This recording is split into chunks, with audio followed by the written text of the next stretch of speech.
Bonjour Monsieur le maire, aujourd'hui nous voulions évoquer le commerce local.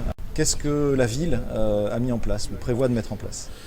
Bonjour Olivier, oui c'est important le commerce de proximité, on l'a vu pendant cette période de confinement, comme je l'ai déjà évoqué, sur l'implication d'un certain nombre de commerces et notamment les métiers de bouche pour pouvoir faire en sorte qu'il puisse y avoir des livraisons à domicile. Bon nombre de commerces n'ont pas pu ouvrir pendant cette période, même si certains ont pu faire de la vente à emporter et la reprise de l'activité économique est quelque chose d'essentiel aussi pour notre ville. On a déjà pris certaines mesures. Exonération de l'occupation du domaine public déjà pour les terrasses.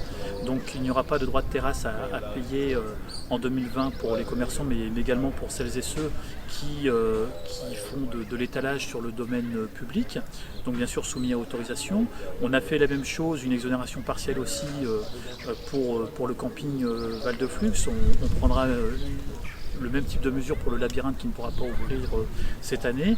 Donc ça, ce sont les premières mesures directes au niveau de la ville, en sachant qu'on réfléchit. On a fait une séance de travail avec l'ensemble des restaurateurs et l'union commerciale pour voir justement comment on peut dimensionner les terrasses de manière plus importante, puisqu'il va y avoir des contraintes réglementaires dans la distanciation aussi à respecter pour les restaurateurs.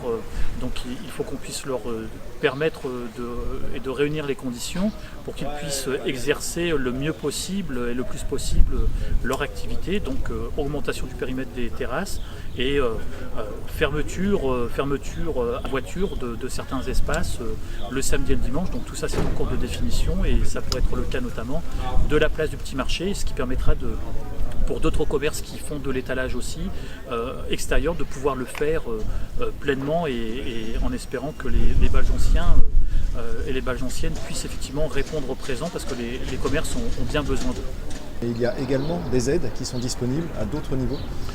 Oui, la région a créé le fonds Renaissance abondé par l'État et par les communautés de communes avec une notion plutôt d'avance remboursable, mais c'est un dispositif extrêmement important qui va accompagner bon nombre de commerçants, d'entreprises. Au sein de la communauté de communes, on a eu aussi cette réflexion qu'il fallait pouvoir aussi apporter des aides directes non remboursables. Donc il y a eu l'accord de la région, puisque c'est la compétence première du conseil régional Centre-Val de Loire, et ils nous ont donné leur accord. Donc un fonds est créé par la communauté de communes, abondé aussi par le conseil départemental du Loiret, ce qui va nous permettre d'accompagner aussi par une subvention les commerces de proximité, parce que ce fonds il va être dédié aux commerces de proximité. Donc nous avons une première commission le 8 juin pour pouvoir effectivement échanger sur ce sujet, mais c'est important, ça va aller en plus de ce qui a été fait par l'État, en plus de ce qui est fait par la région, et c'est essentiel pour permettre à tous ces commerces de proximité de se relever et de voir le futur avec un plus grand optimisme. Une autre action qui vous tient à cœur pour accompagner cette reprise économique du commerce local, c'est aussi le discours, le message, la communication à faire sur l'attractivité du centre, mais pas seulement, bien sûr, des quartiers de toute la ville de Beaugency. Oui, c'est essentiel et à plus d'un titre, on le voit. Lors du dernier conseil municipal, nous avons voté une aide au loyer pour une nouvelle installation d'artisans d'art qui devrait s'installer tout début juillet, et c'est aussi en communiquant largement sur les commerces de proximité qu'on pourra non seulement favoriser la clientèle, la venue de clientèle potentielle sur les commerces de proximité, mais également attirer aussi des nouveaux commerçants.